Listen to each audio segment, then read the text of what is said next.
Aujourd'hui, j'avais envie de vous parler de la respiration et plus particulièrement du breathwork, de vous parler un petit peu de mon parcours, de mon chemin avec cette technique de respiration, dans le cadre aussi du lancement de ma formation au breathwork qui va commencer cette année en 2026. D'ici quelques mois, vous retrouverez toutes les informations sous cette vidéo si vous avez envie d'en savoir plus. Mais ici, c'est pas une vidéo pour vous faire de la pub pour cette formation, c'est simplement pour vous parler avec le cœur et de façon spontanée de mon expérience avec le souffle, avec la respiration, des différentes formations aussi que j'ai pu faire et de ce qui est important pour moi aujourd'hui en tant que facilitatrice au breathwork. Alors c'est vrai que le breathwork, c'est pas quelque chose dont je parle beaucoup aujourd'hui en tout cas. Je parle beaucoup plus du transgénérationnel, je parle beaucoup plus des constellations.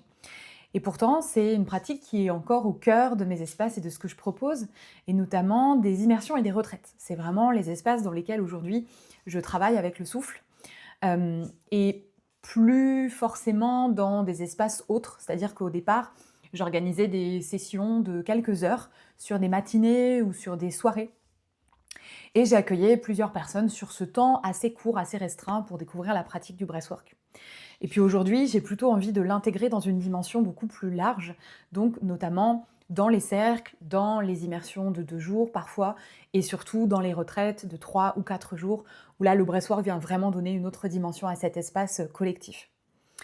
Moi, j'ai découvert le breathwork en 2021, quand je me suis formée. Et en fait, quand j'ai décidé de me former au breathwork, je ne connaissais pas, je n'avais jamais participé à une session, que ce soit en ligne ou que ce soit en présentiel.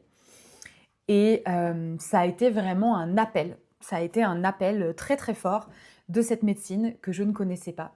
Et donc je me suis formée au breathwork, alchimique, une formation d'Aurore Widmer qui a duré quasiment 1 an et au cours de laquelle, je me suis déplacée à Lyon tous les mois pour participer à cette formation, pour découvrir de nouvelles pratiques et puis surtout pour pratiquer moi-même, pour respirer.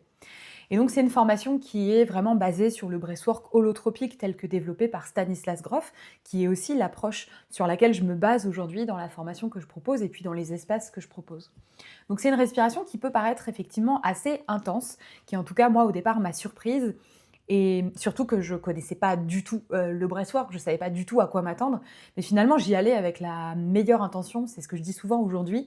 Avant de participer à une session ou à un voyage, la meilleure position pour y aller, c'est d'y aller tel un enfant, avec de la curiosité, avec de la joie, avec l'envie de découvrir quelque chose de nouveau et avec le moins d'attentes possible, parce que souvent les attentes, elles peuvent être déçues si on en a beaucoup.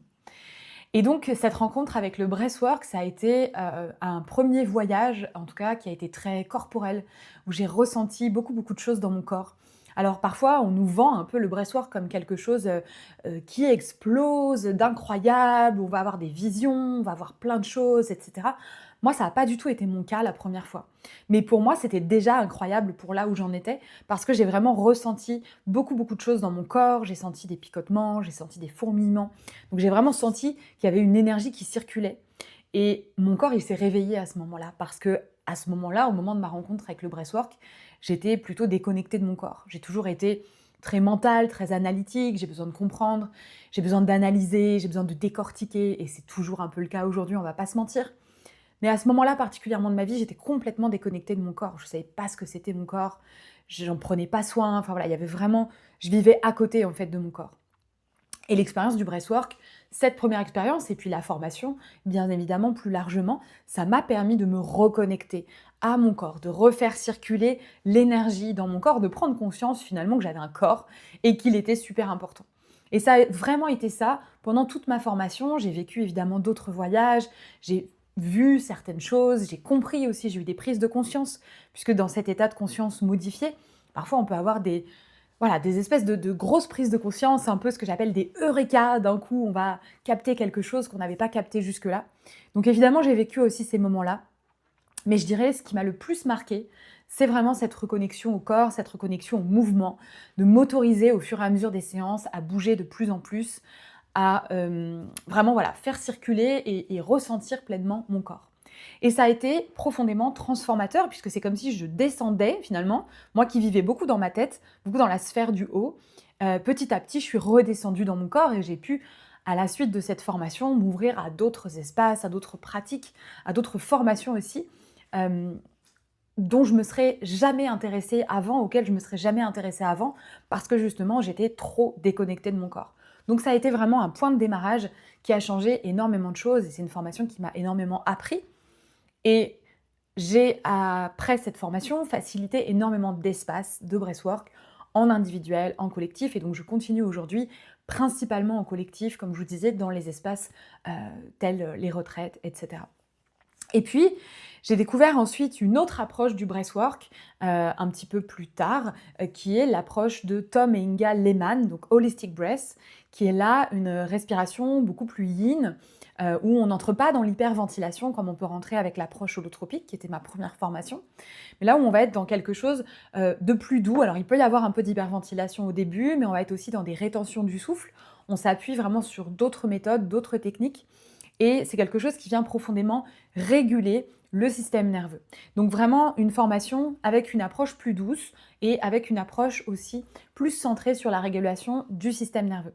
Et c'est une approche qui m'a aussi énormément parlé, que j'ai proposée principalement en ligne et puis voilà, un petit peu sur certaines sessions aussi individuelles ou collectives par petits bouts.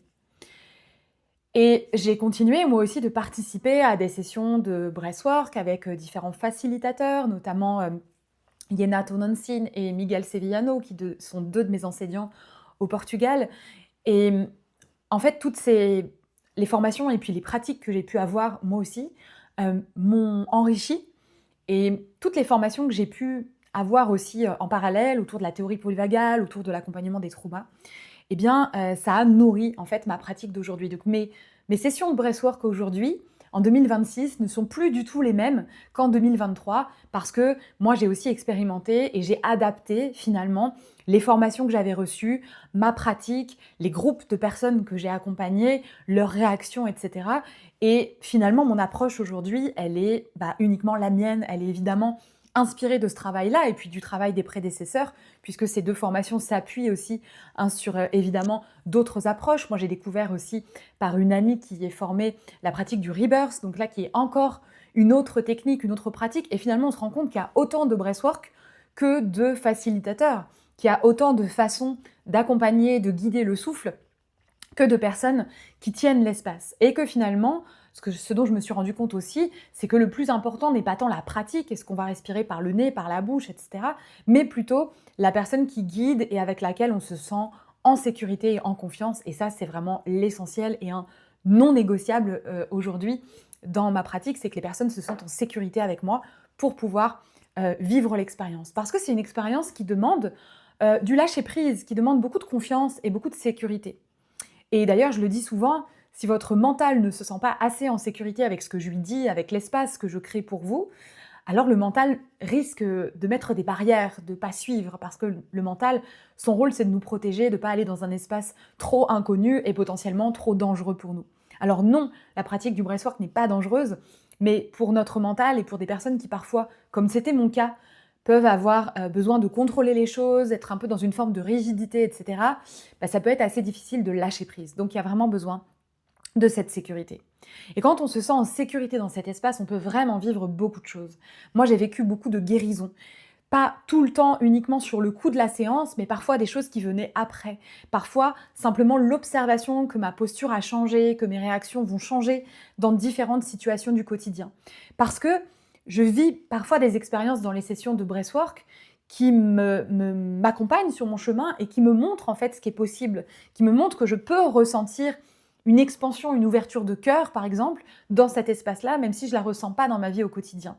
C'est possible. Donc c'est ensuite à moi de nourrir cette expansion-là que j'ai vécue, comment j'ai envie de la nourrir au quotidien pour pas seulement la retrouver quand je viens respirer et puis le reste de ma vie, voilà, je suis fermée et il se passe rien. Donc c'est vraiment venir toucher du doigt dans ces espaces qui sont des espaces particuliers, qui vont s'ouvrir, qui vont avoir un début, qui vont avoir une fin, qui vont être ritualisés, qui vont être construits d'une certaine manière, et bien comment tout ça, je peux l'intégrer dans ma vie.